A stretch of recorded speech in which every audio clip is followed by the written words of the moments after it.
Thanks so much for joining us for today's daily devotional. This week, we're going to continue to look at the names of God, and this week we'll be focusing on Yahweh Jireh, or as most of us say, Jehovah Jireh, which means the Lord will provide. Our scripture today comes from Genesis 22, 1 through 3. It says, "Sometime later, God tested Abraham's faith. 'Abraham,' God called. 'Yes,' he replied, 'here I am.' 'Take your son, your only son, yes, Isaac, whom you love so much, and go to the land of Moriah. Go and sacrifice him as a burnt offering on one of the mountains which I will show you.' The next morning, Abraham got up early, saddled his donkey, and took 2 of his servants with him, along with his son Isaac. Then he chopped wood for a fire for a burnt offering and set out for the place God had told him about." A little backstory on Abraham.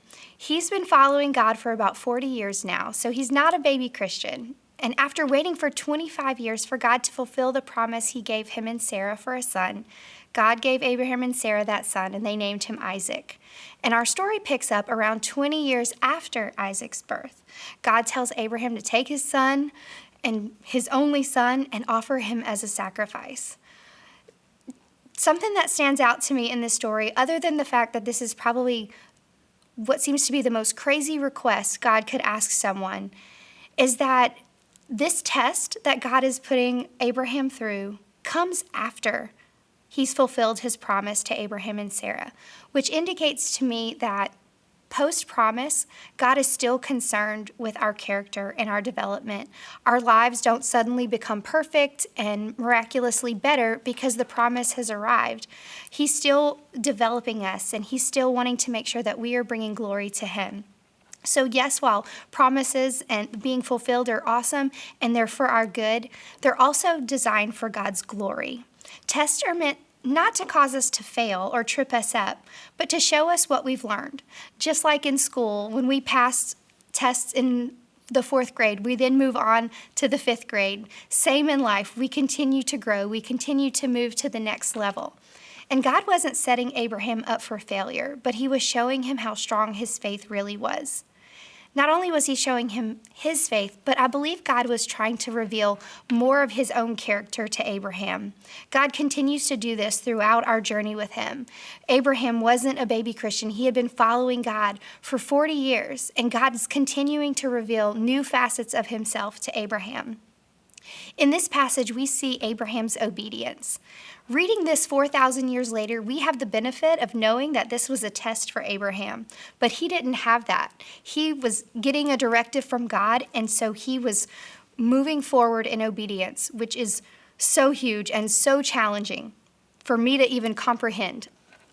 So in this obedience, it went beyond his own understanding. He had to trust God, even though this didn't make any sense to him. Isaac was the promise that he had received. Why would God ask him to give him up? We don't always see the purpose in God's tests for us, but even when we don't see it, we know that there's a reason to develop us, and he'll continue to reveal more of himself to us and grow us in him. As I was preparing for this devotional, I thought of a missionary and author. So many of you have probably heard of her. Her name is Elliott. She was married to Jim Elliott, who was murdered by the Auca Indians while they were serving in South America. She has so many books about allowing God to lead you and guide you, surrendering to his will, living a life of purity, just an amazing person.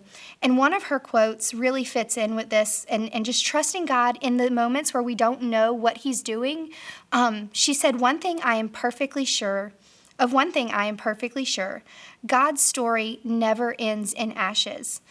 And I believe that Abraham knew that. Whenever he was walking through this test, he knew enough of God's character. He knew that God was going to come through on the other side. He would provide what Abraham needed because he had given him a promise.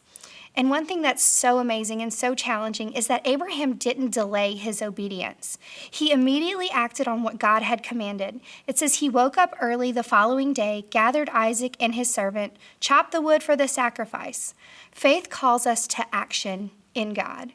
In this scripture, just challenges us today. And I want us to look at our own lives. Is there anything that God is asking us to do that doesn't make sense, or maybe we're delaying on? One other encouraging word from Elizabeth Elliott is, the will of God is never exactly what you expect it to be. It may seem to be much worse, but in the end, it's going to be a lot better and a lot bigger. Thank you guys so much for joining us today. We look forward to seeing you all tomorrow.